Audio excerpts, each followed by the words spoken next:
This has been one of the deadliest years in the Ozarks because of flooding.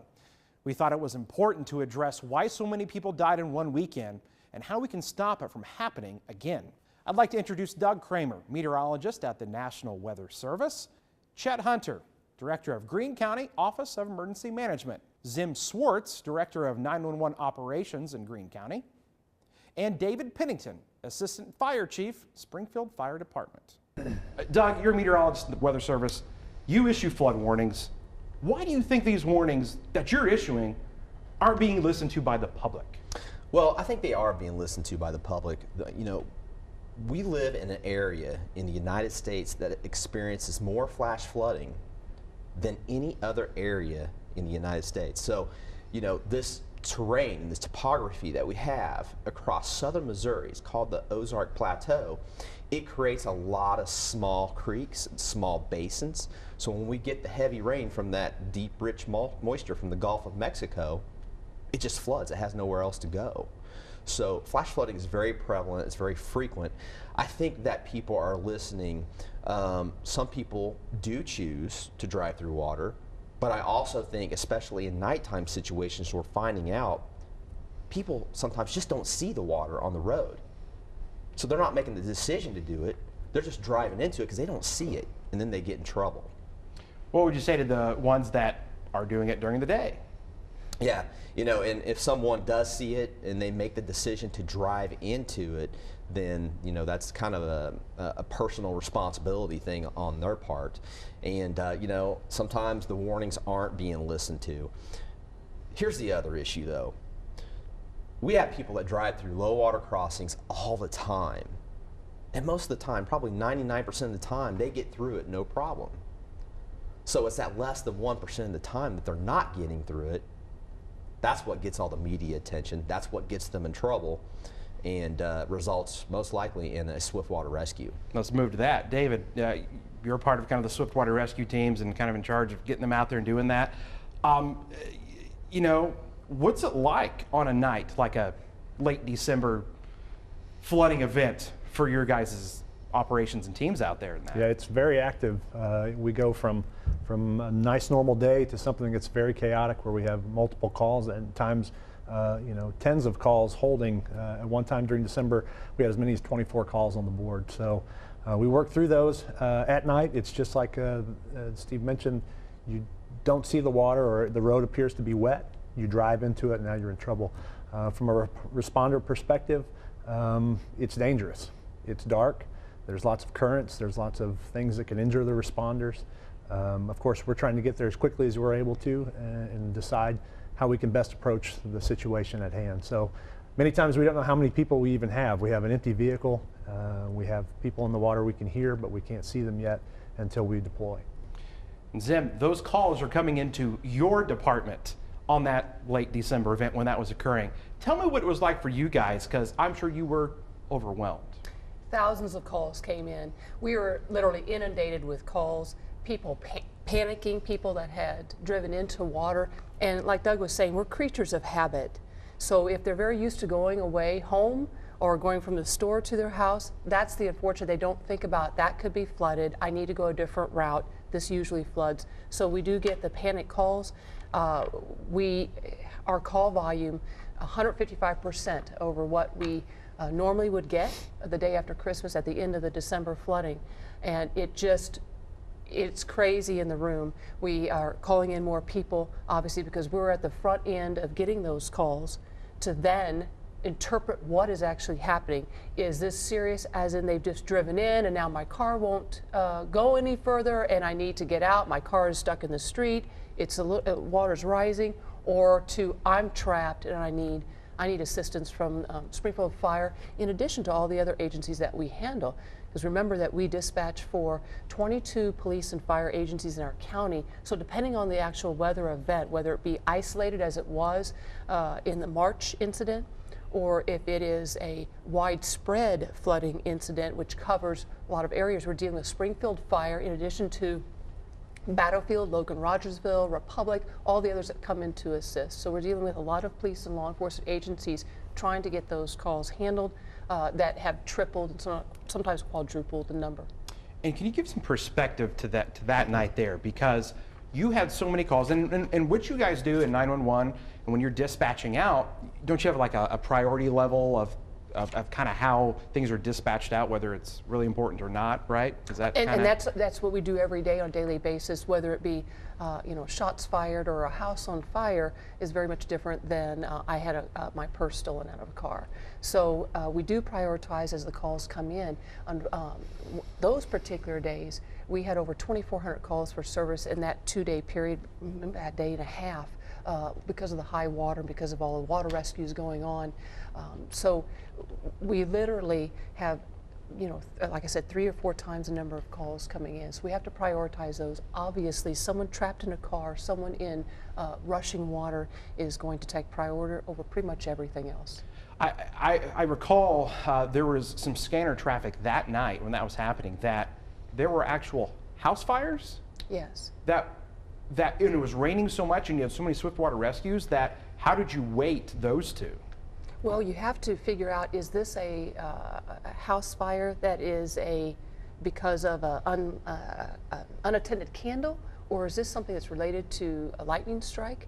So we have to get as much detail as we can to prioritize. And oftentimes a Springfield fire, Chief Pennington will come in and assist with maintaining what we should do with the resources we have available and what are priorities. So he often does help in the operations room itself.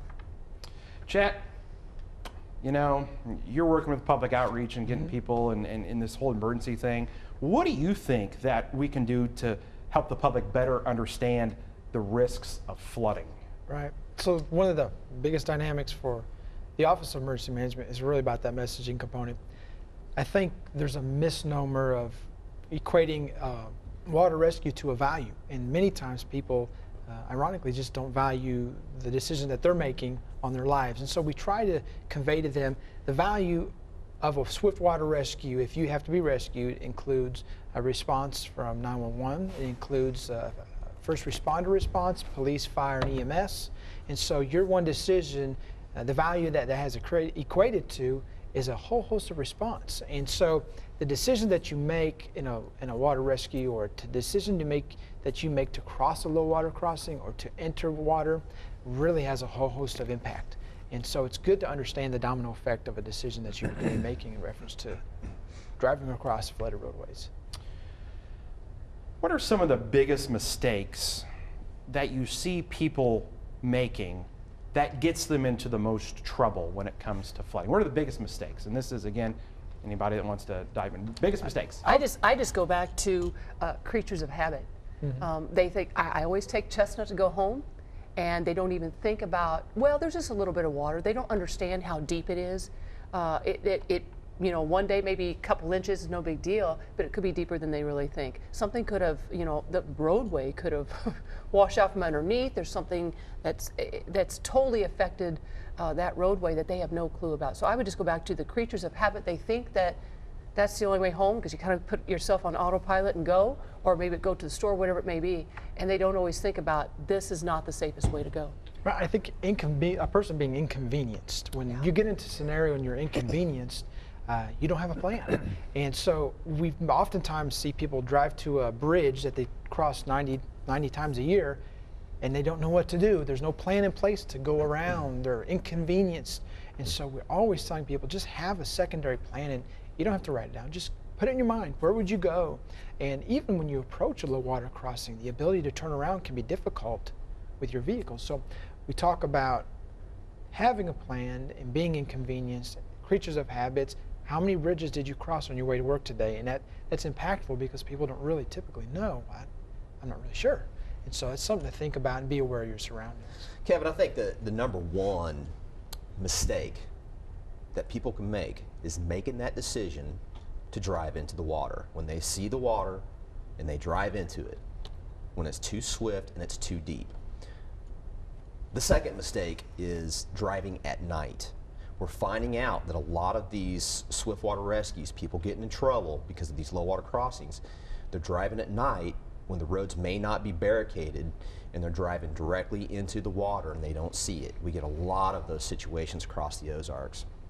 What should people, I guess, and this kind of piggybacks off of that a little bit here, but You know, we talked about the mistakes they make, but what should people know when they're driving around in flooded conditions that they just may not think about? It doesn't cross their mind. What are some things that you really want to maybe hammer into them if they watch this and they're going, oh, yeah, I never thought about that? Is there anything when it comes to driving and flooding that you want to kind of key in on for them to know about? Besides not moving barricades that are in place? I mean, it's right. Please don't move any barricades they've been put there for a reason by the officials. And again, the inconvenience, it doesn't pertain to me. Mm-hmm. That's a big one for me. And when we respond routinely, we'll find that they've either driven around a barricade or they've moved it and continued in the floodwater. I think they underestimate, in a large part, they underestimate the power of the moving water and how very little that takes to move even a large vehicle. It's interesting to ask the question when you talk with these folks, how did you estimate the depth of the water? And nobody can ever give you a definitive answer. And so the reality is you can't see below the surface. So as you approach water, if somebody would just have that thought, man, I can't see below the water. I can't see below the surface of that water line. Understanding that anything can be underneath that, from a manhole cover missing to a roadway washout to 10 foot of water. We just don't know. And so that's the most dangerous piece of that part of the puzzle. Kind of going back to the whole manhole cover thing, and I think, David, maybe you can touch on this. The other night when we had the recent flooding, we saw video of the swiftwater rescue teams out there, and they had a pole in front of them. What were they using that for? Yeah, that's one of their techniques they use for training. It's called the shallow water crossing. They use that to maintain their stability, but also to see what's out in front of them. They're probing with that pole, looking for holes, looking for objects, things that may injure them in the course of the rescue, but also using it as a rescue device to gain access to the victim and then retrieve them to safety. So. And so a normal person doesn't have that to see what's in front of them. They don't, and even just using a pole or some other object, unless you're trained to do so, you can easily become unweighted, and now you're going downstream. And certainly in an urban environment, downstream usually means into the storm drain or somewhere that's not going to be recoverable. I'd like to get an answer from each one of you on this question here. What do you wish, and we'll start with Doug here, what do you wish people knew about your office or emergency situations that a lot of people don't know about, what you do and what you can handle when it comes to flooding and whatnot? So Doug, we'll start with you. Well, to answer that question, Kevin, here at the National Weather Service in Springfield, we have a group of meteorologists that's very passionate about performing well, especially in critical weather situations such as flash flooding. Being that southern Missouri has so much flash flooding, we know our hot spots very well. We have a very high degree of situational awareness, what areas, what creeks, what small basins are going to flood and what kind of impact that's going to be, whether it be a state park or some type of low water crossing, or parts of the city of Springfield, which is very sensitive to flash flooding. So paying attention to our point warnings, these polygons that we draw. Sometimes they're large, sometimes they're small, but paying attention to those polygons, knowing if you're navigating in those areas, have a special awareness of knowing that there could be flooding, especially in some of those smaller creeks and streams when we have those flash flood warnings out. That's going to be the main thing. Okay. Chad, I'll ask you again, what do you wish people knew about your office or emergency situations you guys deal with that a lot of people just don't think about, don't know about, and understand what you guys have to go through? Right. So at the Springfield-Greene County Office of Emergency Management, a part that the public doesn't get to see is this networking. So this is happening simultaneously with the event and sometimes pre-event. And I think a part that is often missed is the reality that we are talking with the National Weather Service. We are coordinating with 911, and we're physically talking to Chief Pennington about the activities going on. So the Office of Emergency Management, the concept behind emergency management is support and coordination. And we're making sure that Chief Pennington has the resources he needs locally, and if he needs anything else, we're trying to meet that need. We're working with 911, data collecting all this information to make sure that we have a good understanding of what actually is going on. And then we're working with the Weather Service, Doug's office, and telling us what is happening, what we can expect, what they anticipate they're going to be doing. And then ironically enough, we're working with our media partners, talking to us through some avenues that we have that's internet-based and talking about the situations and the information that they're getting. And so our job is to say, hey, this is what's going on in the public. Be aware of what's going on, and then supporting all of our partnering agencies and making them aware. I think oftentimes a storm or an event comes up and people maybe feel unprepared. But from a partnership point of view, we are all simultaneously working consistently on a daily basis.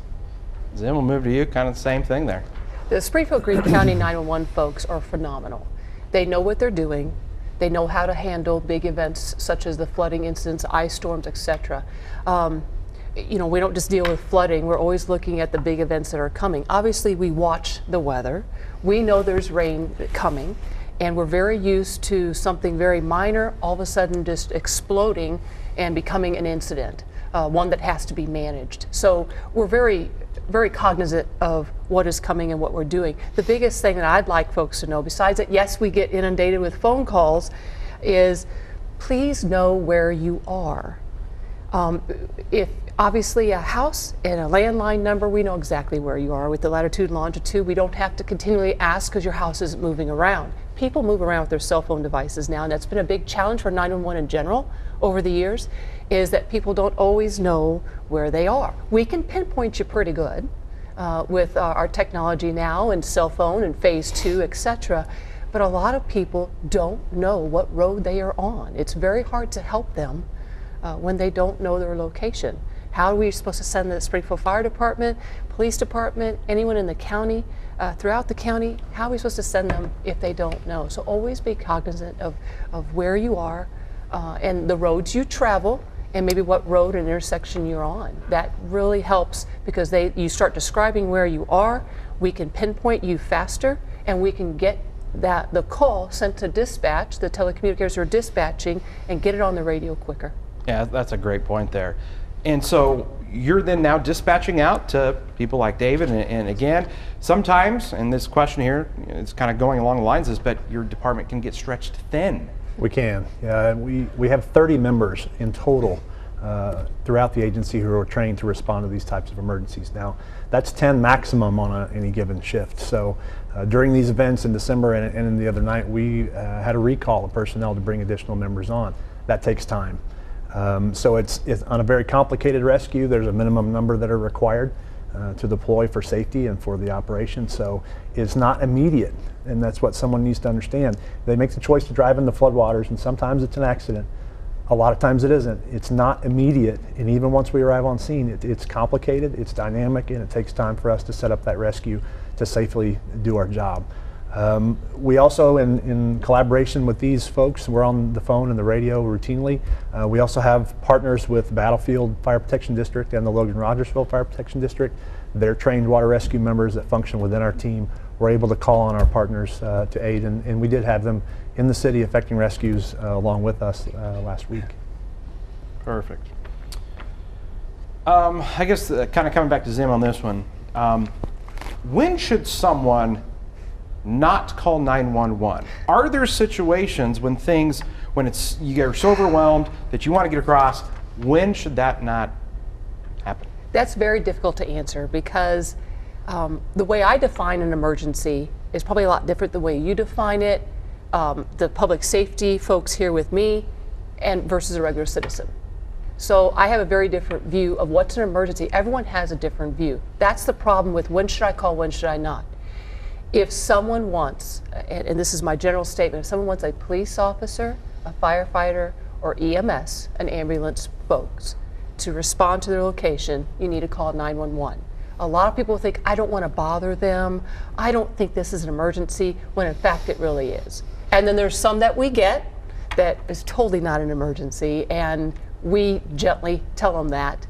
And so we are able to prioritize and categorize and determine, is this really an emergency or is it not? So I just ask anyone who has that feeling of, I'm in trouble here, I'm in an intersection, the water's rising, in this particular case for flooding, or I've hurt myself, whatever it may be, if they feel like they need an officer, a firefighter, or EMS to call 911, we will help them sort it out. I don't ever want to tell someone not to call and then that put themselves in jeopardy. Gotcha. Okay. Let's talk about a little bit of the power of water. Give me some examples. Talk about the power of water.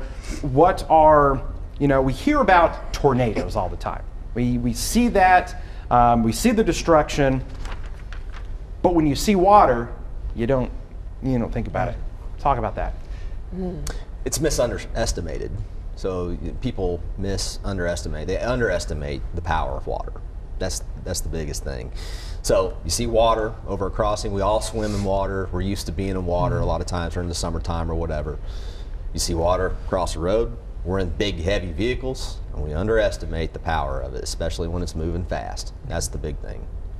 I'd echo what Doug said, and the reality is, I think it's almost a mind psychological thing. We bathe in it, we swim in it, we wash our cars in it, we play in it, and the list goes on and on and on. And then now, in a moment's notice, it can now take your life. And so what's happening that disconnect is there, and it seems that on a daily basis, you have to have water to survive, and then here it is in this moment, in a flash flooding moment where it has the potential to take your life. And I think it's difficult for people to equate that and put a value to it. I really do, despite what information we're trying to convey to them about turning around and not drown. And they're exactly right. What we convey is as little as 2 feet of swiftly moving water will move an object as large as a school bus. So it's extremely powerful. It's a lot of times unpredictable, and what you see may not be what you get on the surface. So the other currents that are at play and the direction of the water and the force, basically they just need to avoid it at all costs. And I'm going to stay with you on this here, David. Tell me about some of the vehicles that you've come across that have gotten stuck in floodwaters, and obviously some of the bigger ones. Sure, we'll have anything from a Mini Cooper to even a tractor trailer. During the December event, we had a semi near the airport. We had to launch a boat to rescue on a major roadway. They entered the water, and very heavy object, but very swift moving water, and disabled the vehicle, and now they're stuck. So really, it really doesn't matter the size of your vehicle. The water is an equal opportunity at that point. So the best option is to turn around. And I did a little bit of emergency management directing up in another county in the past, and we had an incident where it was just 6 inches of water quickly moving, and it was a mid-sized car. It wasn't a large truck or anything, but it was a mid-sized car that moved it enough off of the roadway and into trouble very quickly. So just 6 inches in that particular incident. Very good. This may kind of be obvious, but we talk about the safest place to be in a tornado. Where's the safest place to be when it's flooding? High ground. Out of the water. Simple as that. I think the key, out of a floodplain, out of a river channel or creek channel, and up on high ground. the key is to pay attention to what's going on, that situational awareness. They do a great job of broadcasting. This is coming. Pay attention. Weather Service is always saying, they're drawing polygons. They're telling you where the water's going, and by the time the water's coming up, it's too late. So you have to have that situational awareness and have a plan in place to evacuate. A lot of cases, it's a block or several hundred feet, and you're in a safe spot versus staying put. So if that means leaving your vehicle or leaving the roadway or even leaving your home, it should be as simple as having a plan and putting that plan into action. I think Zim's right. You have to know where you're at. And so if these warnings are coming out and we're talking about messaging, the only component there left is knowing where you're at. And so if you don't know that you're inside that polygon, it makes me think of the flash flood emergency that we had. If you didn't know where you were at, you could potentially be impacted and not even really completely understand why you were. And so I think to couple that with, along with 911 is segueing into these warnings, is to know where you're at. Okay.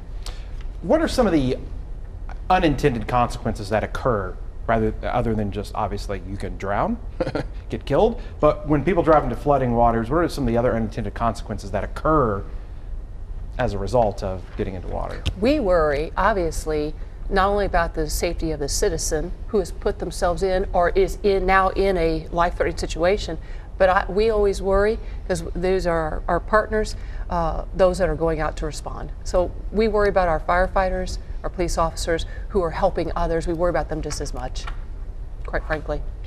It's unfortunate that we lost a tow truck driver back in December.